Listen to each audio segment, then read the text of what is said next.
Сіздердің атолысының оқушылары. Мен Алматы облысы Панфилов ауданы Үлкеншіқан орта мектебінің математика пәні мұғалімі Ибрагимова Бақыт Тоқташқызы. Бізде бүгін өтетін тақырыбымыз тригонометрия. Тригонометрия 21 параграф. Бұрыш пен доғаның градустық және радиандық өлшемдері деген тақырыптар тригонометрия бөлімінің. Оқу мақсатымыз бұрыштың радиандық өлшемі ұғымын меңгеру, градусты радианға және радианды градусқа айналдыру, бірлік шеңбердің бойында 0 сандарын белгілеу. Бізде тақырыбымызда бұрышта біз көбіне транспортиді қолданамыз. Транспортиде бізде градустық өлшемдері көрініп тұрады. Градусты бізде сүйір бұрышы. Сүйір бұрыш 0 градустан үлкен, 90 градустан кіші бұрышты біз сүйір бұрыш деп айтамыз. Тік бұрыш бізде 90 градусқа тең болады. Доғал бұрыш 90 градустан үлкен, 180 градустан кіші бұрышты біз доғал бұрыш деп айтамыз. Жазыңқы бұрыш 180 градусқа тең болады. Ал толық бұрышымыз бізде 360 градусқа тең болады. Енді бізде осы тригонометрияда синус альфа, косинус альфа, тангенс альфа, котангенс альфаны қолданамыз. Синус альфаның бізде ширектер деп аталады. Бізде ширектер деп аталады. Бірінші тұрған бізде синус альфаның ширегі бізде бірінші ширек, екінші ширек, үшінші ширек, төртінші ширек болады. Бірінші ширекте бізде синус альфада оң сан, екіншіде оң сан, үшіншіде теріс сандар, төртінші ширекте теріс сандар тұрады. Косинуста біріншіде оң сандар, теріс сандар, оң сандар тұрады. Ал тангенста бірінші оң сандар, екінші ширекте теріс сандар, үшінші ширекте оң сандар, төртінші ширекте теріс сандар тұрады. Котангенс альфада бірінші оң сандар, екінші теріс сандар, үшінші оң сандар, төртінші теріс сандар тұрады. Бізде көбіне бұл бізде толық бұрыштар көрсетілген, радиандар көрсетілген және бұрыштар көрсетілген. Бұда бізде синус альфа, косинус альфа, тангенс альфа, котангенс альфаның бұрыштары әртүрлі болады. Мысал алатын болсақ, мына бізде кесте түрінде берілген. Ал жаңағымыз бізде шеңбер түрінде берген. Мынау бізде шеңбер түрінде берген. Бізде көбіне осы градустарын, радиандарын жаттағанда шеңбер түрінде жаттаған ыңғайлы болады. Мысалы синус альфада 30 градуста қаншаға тең деп айтсақ, синус альфада 30 градуста 2-ден 1-ге тең деп, осы шеңбер түрінде жаттаған оңай болады. Ал егер кесте түрінде берілсе, кейбір оқушылар бізге кесте түрінде жаттағанда оңай болады екен. Және біздің 5 саусақ арқылы, 5 саусағымыз арқылы да жаттауға болады екен. Бас бармағымызды 90 градус, одан кейін 60 градус, 45 градус, 30 градус, 0 градус деп жаттауға да бізге ыңғайлы болады екен. 1 градус бұрыш деп шеңбердің 1 бөлінген 360 бөліміне тең центрлік бұрышты айтамыз екен. Бұрыштың тағы бір өлшем бірлігі радиан деп айтылады. Радиан бізде көбіне бұрышты радианға, радианды бұрышқа айналдырғанда қажет болады. Енді біріншісі анықтамаға келетін болсақ, ұзындығы радиусқа тең доғаға керілетін центрлік бұрыштың шамасы 1 радиан деп аталады екен. Мысалы, мынандай бір шеңберді алатын болсақ, координаталық бойында толық 360 градустағы шеңберді алатын болсақ, осыны доғаға керілгенді біз радиан деп айтамыз екен. Нүктелерді белгілейміз. Бұл суретте бірлік шеңбер кескінделген. Оң жағында градустық өлшеммен, ал сол жағында радиандық өлшеммен берілген. Бұрыштың радиандық өлшемі деп, осы бұрышты құрайтын шеңбер доғасының ұзындығының оның радиусына қатынасын айтады. Ондай болса, біз кез келген бұрышты алып көрейік. Мысал ретінде, мен 180 градус алайын жазық бұрышты.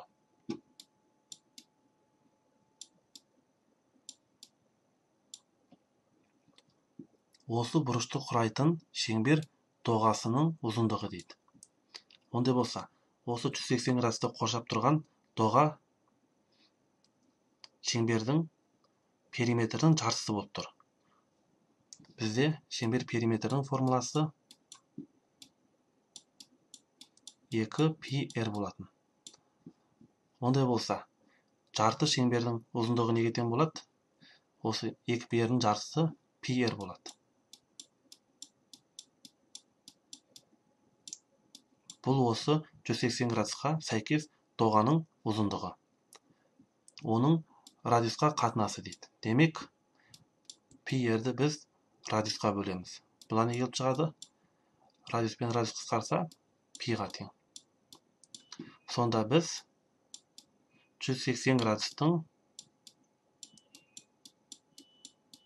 пиға тең екенін біле аламыз.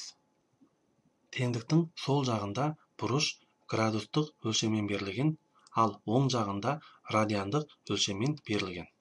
Мына суретке қарасаңыздар, 180 градусқа сәйкес радиан пиға тең болып тұр. Ал енді 1 радиан қанша градусқа тең деген сұраққа жауап берейік. Бізде 1 пи 180 градусқа тең болып тұр. Ондай болса, 1 радиан тең болады 180 градусты пиға бөлеміз. Мына пи көбейтіліп тұр. Оң жағына теңдіктің ауысқан кезде бөлінеді. 180 бөлінген 3,14-ке тең пи. Бөлсек, бұл жерде шамамен жуықтап алғанда 57 градус шығады. Демек, 1 радиан 57 градусқа тең. Бірінші есеп. Радиандық өлшемдерді градустық өлшемге ауыстырыңыз. Бұл кестенің үстінде радиандық өлшемдіктері берілген. Біз астына градустық өлшемдерін жазуымыз керек. Біз 1 пидің 180 градусқа тең екендігін білеміз. Ондай болса, радианды градусқа ауыстырғанда пидің орнына 180-ді қойсақ болды. Пидің орнына 180-ді қойсам, 180 бөлінген 3. Сонда бұл жерде 60 градус шығады. Демек, пи бөлінген 3 60 градусқа тең. Екінші есепте 180 бөлінген 6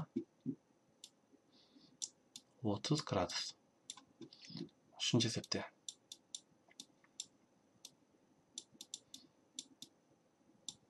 180, 4 пен 180-ді қысқартамыз. 45 градус. 135 градус болады екен. 4-тен 3 пи.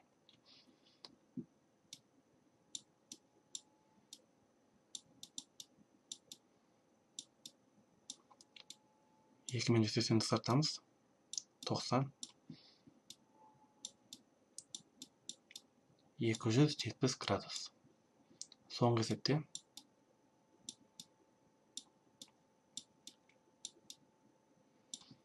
180-ді 12-ге бөлсек 15 градус шығады. Екінші есеп. Бұл жерде керісінше градустық өлшемдерді радиандық өлшемдерге ауыстырамыз.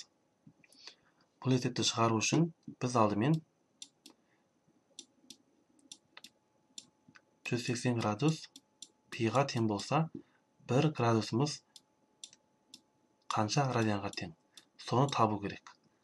180-ге мына жерге 1-ді көбейтіп берейік. Ал 180-ді мына жаққа жіберсек, пи бөлінген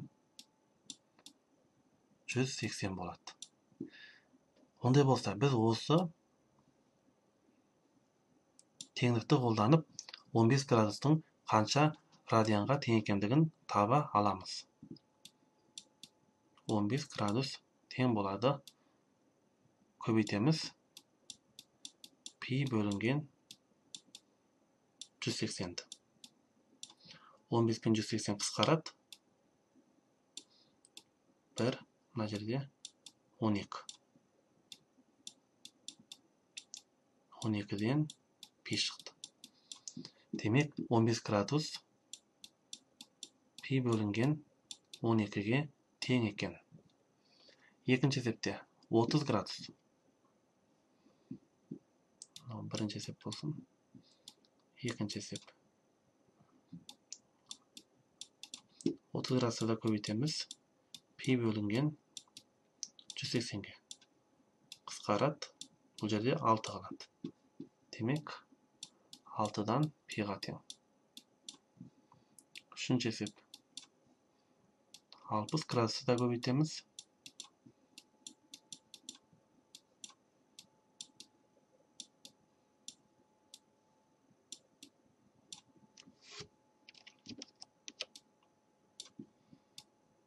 Үштен пи болады. Төртінші есепте.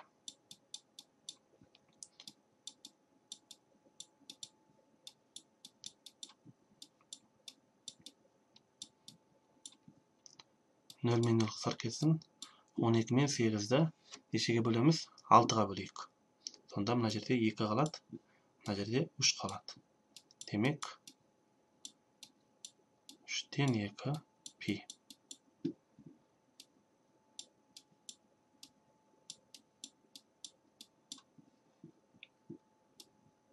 Бесінші есеп.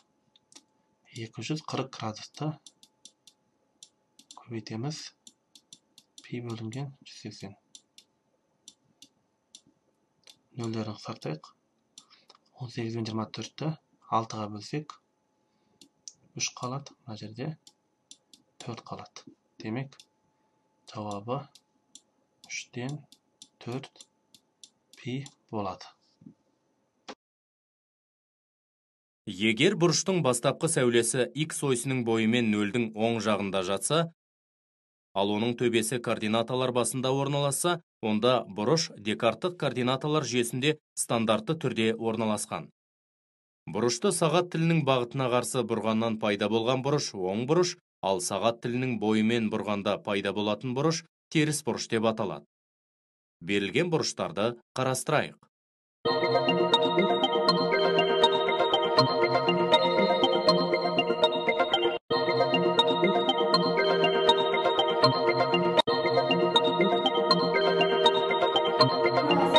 Бірінші тапсырмамыз қай ширекте орналасқан? Бізде жаңа ширектерді айтып кеттік. Мысалы, альфа бұрышы 195 градусқа тең болса, ол қай ширекте орналасқан? Мына 0 градустан 90 градусқа дейін, 90-нан 180 градусқа дейін екінші ширекте, 180-нен 270-ге дейін үшінші ширекте, одан кейін 270-тен 360 градусқа дейін бізде төртінші ширекте орналасқан. Ал енді альфа 195 градусты біз іздеп көрсек, 195 градус былай айналып кетіп 180-нен сәл ғана асады. Онда біздің 195 градусымыз қай ширекте орналасады? Онда ол үшінші ширекте орналасады екен. Ал қалған тапсырмаларды өздерің орындап көріңдер. Енді жауабымен салыстырып көрсеңдер де болады. Жауаптарын тексеріп көресіңдер өздерің. Жаңа біз радианды табуды өттік, түсіндіріп өттік. Енді біз бұрыштардың градустық баламасын табамыз. Бұрыштардың градустық баламасын табу үшін мысалы 2-ден 3 пи деп тұр. Бұл жерде пидің орнына 180-ді қойып, 3-ке пиді көбейтіп, 2-ге бөлеміз.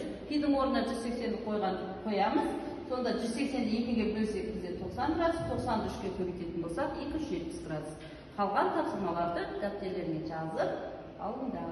Енді балалар оқулығымыздағы 154-ші беттегі 524-525 есептерді өздеріміз осы түсіндірілген сабаққа қарап орындаймыз. Сау болыңыздар, назарларыңызға рахмет.